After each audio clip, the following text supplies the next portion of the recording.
In Byrdstown, Tennessee, a small town nestled in the Upper Cumberland region, a musical prodigy was born. Sierra Dawn Hull has grown to become one of bluegrass music's most innovative and celebrated figures. Her journey is one of raw talent, relentless dedication, and a fearless push to expand the boundaries of a traditional genre. This is the story of Sierra Hull, virtuoso, songwriter, and trailblazer. Ironically enough, my own attraction to roots music also began in Byrdstown, more than 50 years ago, when I was a student at Western Kentucky University. I was tasked to film and record Sunday front porch pickin' at a country home in Byrdstown as part of a research and preservation project sponsored by the university's Cultural Heritage Department. But enough about me. Let's continue with our story. Sierra was born on September 27, 1991, and grew up in a close-knit family. Her parents, Stacy and Brenda Hull, weren't professional musicians, but they loved music. Stacy, in particular, picked up the mandolin as an adult and shared his passion with Sierra and her older brother, Cody.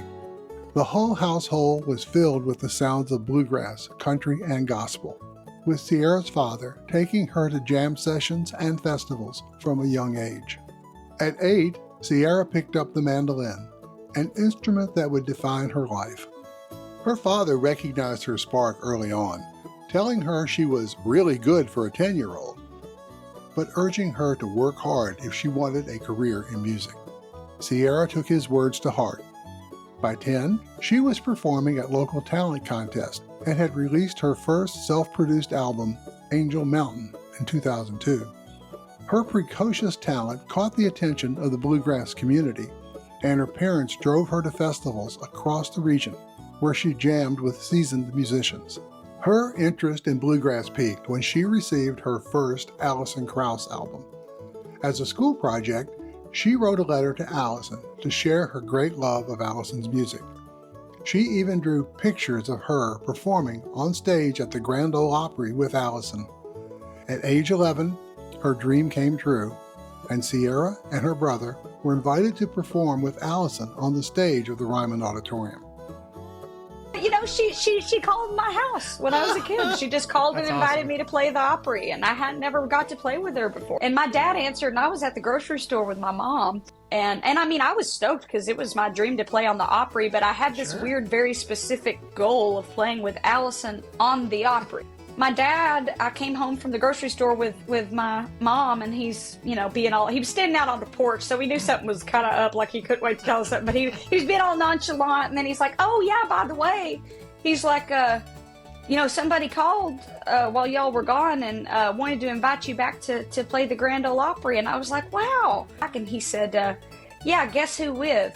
Now, at the time, I had met a few of my heroes. I'd gotten to play with Third Time Out on stage at IBMA. Ricky had brought me up on stage at IBMA, but it wasn't a huge list, you know, so I was like, I don't know, Sam Bush?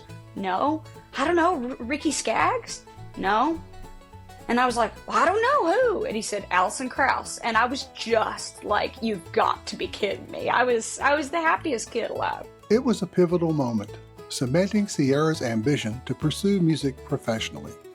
She began taking weekly lessons with David Harvey, who had played with Larry Sparks, honing her technical skills while absorbing the soul of bluegrass. By 2005, at just 13, Sierra was signed to Rounder Records, a powerhouse label in bluegrass and folk music. Her prodigious talent led to performances at iconic venues like Carnegie Hall at 12 and the White House at 20. Sierra's debut vocal album, Secrets, released in 2008 at age 16, was a bold statement. Co-produced by Alison Krauss and Ron Block, it peaked at number 2 on the Billboard Top Bluegrass Albums chart. The album blended traditional bluegrass with Sierra's original songs, showcasing her crystalline vocals and intricate mandolin work. Critics praised her maturity, with 3 of the tracks penned by Sierra herself. Her sophomore album, Daybreak, further established her as a songwriter and bandleader. Recorded while she was still a student at Berklee, it explored themes of growth and self-discovery, reflecting her transition from child prodigy to young adult. But it was her 2016 album, Weighted Mind, produced by banjo icon Bela Fleck, that marked a turning point. Nominated for a Grammy for Best Folk Album, Weighted Mind pushed Bluegrass into new territory, blending introspective lyrics with experimental arrangements. Like every song had a moment of wonder when something happened. People coming in and singing, like having Alison come in and sing was really exciting. When each of the girls came in to sing, it was like, wow. It was really, because you get to know the piece as it is, and you're fine with it, and all of a sudden something else gets colored in. And I remember Wings, when Rhiannon sung on it. I was really excited about that. I couldn't wait to play it for Sierra. After graduating from high school at 17, Sierra received a presidential scholarship to attend the prestigious Berklee College of Music in Boston. The transition from a small-town girl to big-city student created an interesting dynamic. She also had to balance her studies with a rigorous touring schedule with her band, Highway 111. The members of her band included her dad, Stacy, her brother, Cody, and her future husband, Justin Moses. In 2020, Sierra released 25 Trips, an eclectic album co-produced with engineer Shani Gandhi, featuring collaborations with artists like Molly Tuttle, Ron Block, and her husband, Justin Moses. It showcased her evolution as a songwriter and her willingness to incorporate contemporary influences. The album's standout tracks, like Beautifully Out of Place, highlighted her emotive vocals and genre-bending style. Her latest album, Tiptoe Highwire, is her first independent release after parting ways with Rounder Records. With electric guitar and percussion on several tracks, it leans into roots-inflected pop while staying anchored in bluegrass. So part of a Tiptoe Highwire for me is kind of a bit of a metaphor for, like, you know, stepping out in this new kind of slightly scary place, but trying to be bold enough to do it, and kind of on one hand juggling my desire to create music that feels new and kind of pushing my boundaries, trying to move my own, I guess, artistic vision forward a little bit, and that because I love progressive music, I love the opportunities to do those kind of collaborations, and on the instrumental side especially. But then I grew up a bluegrass girl at heart, and I just I love the simplicity of a 3-chord song, and I love lyrics. So I really kind of felt like this was a moment of all these things kind of coming together, where it's like I wanted to make a record that had that progressive feeling thing, but also kind of leaned back into my roots a little bit, and being my first independent release, kind of stepping out and trying to present all the things I've learned over the last few years. Critics have hailed it as her most ambitious work yet, with Sierra writing or co-writing all 10 songs. As mandolinist Robbie Folks noted, Sierra's tops. Her playing is humble towards the music, and what comes out is a little more musical. Sierra's virtuosity has earned her a staggering 6 International Bluegrass Music Association Mandolin Player of the Year awards, making her the first woman to win the category since its inception in 1990. She also received the Bluegrass Star Award in 2013 for advancing traditional bluegrass while bringing it to new audiences.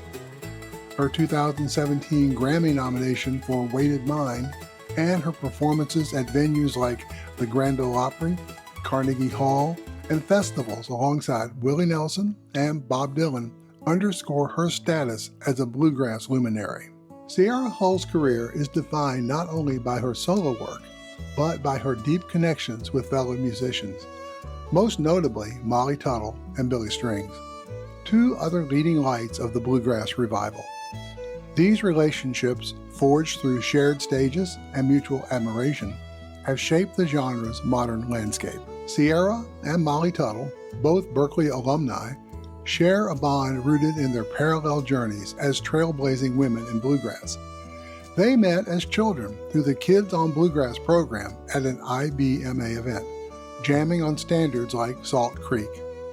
I remember growing up where I just didn't see that many other kids playing bluegrass, and then I went out to IBMA and met you and so many other kids who were just so amazing, and I was like, wow, I want to like hang out with these kids all the time and jam. But I lived in California and far away from everyone else. But yeah, and then moving here, I remember we just kept getting called in for the same sessions, and we were getting paired up a lot for things, which was super fun. Like, finally get to play with you so much. Their friendship deepened as they pursued careers, with both breaking barriers as the first women to win IBMA Mandolin Player, Sierra in 2016, and Guitar Player, Molly in 2017. In 2018, they joined forces with Allison Brown, Missy Raines, and Becky Buller in the First Ladies of Bluegrass supergroup, performing at festivals like Rocky Grass and IBMA's Wide Open Bluegrass. Their collaboration was celebrated in a 2018 Country Music Hall of Fame exhibit, honoring their IBMA wins. Molly also appeared on Sierra's 2020 album, 25 Trips, contributing vocals on the track Poison, that blended bluegrass with folk and Americana. Their joint performances, like a 2024 CMA Awards appearance with Bronwyn Keith Hines and Dierks Bentley, showcased their chemistry and mutual respect. Fans have raved about their duets, calling their rendition of Salt Creek Tony Rice territory. Sierra and Molly's sisterhood reflects a broader community of women in bluegrass, breaking down barriers in a historically male-dominated genre. Sierra's connection with Billy Strings, the Grammy-winning guitarist and bluegrass ambassador, is equally significant. Their paths crossed frequently in Nashville's vibrant roots music scene, where they jammed at house concerts and festivals. Come back to me. I stand on the beach alone and gaze at the misty blue. Deep sea as you hold him to your breast. Does he mention my name too? Sierra has performed with Billy at events like the 2023 Von Andel Scramble in Grand Rapids, alongside Molly Tuttle and other bluegrass stars. Billy, known for bridging traditional bluegrass with jam band energy, shares Sierra's innovative spirit. Both have been nominated for multiple IBMA awards, with Billy winning Entertainer of the Year in 2021, 2022, and 2023. Their collaborations, often impromptu, electrify audiences, blending Sierra's precise mandolin with Billy's fiery guitar. Sierra, Molly, and Billy represent a new generation of bluegrass artists, inspired by pioneers like Bill Monroe, Sam Bush, and Alison Krauss, but not afraid to experiment. Their collaborations have fueled a resurgence in the genre, drawing younger audiences to festivals and earning critical acclaim. As Molly noted in a 2024 interview, "We're all kind of in our 30s and just getting out there, reaching new people with this music and making it seem still current." Sierra's personal life is as rich as her musical one. In 2017, she married Justin Moses, a multi-instrumentalist known for his work on dobro, fiddle, and mandolin. The couple's wedding was a musical affair, with Alison Krauss singing during the ceremony, a testament to her enduring mentorship. Justin, a frequent collaborator, has appeared on Sierra's albums, including 25 Trips and Tiptoe Highwire, and often joins her on tour. Their partnership is both creative and personal, with Justin's versatility complementing Sierra's mandolin and vocals. The couple resides in Nashville, where they're deeply embedded in the city's music community. The couple have kept their personal lives relatively private, focusing public attention on their music. However, Sierra's lyrics on Tiptoe Highwire, which explore themes of vulnerability and growth, suggest a deep introspection that may reflect her life as a wife and artist navigating her 30s. At 33, Sierra Hull is at the peak of her powers. Her 6 IBMA Mandolin Player of the Year awards, 2 Grammy nominations, and performances with legends like Dolly Parton, Randy Carlile, and Slash cement her as a versatile musical icon. Yet she remains a rebel in the spirit of Bill Monroe, pushing the genre toward new horizons while honoring its roots.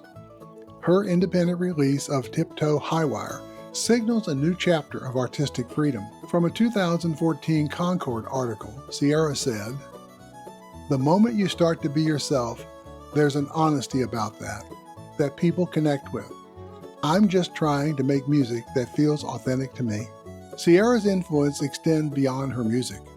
As a mentor to young musicians, particularly women, she's paving the way for the next generation, much like Alison Krauss did for her.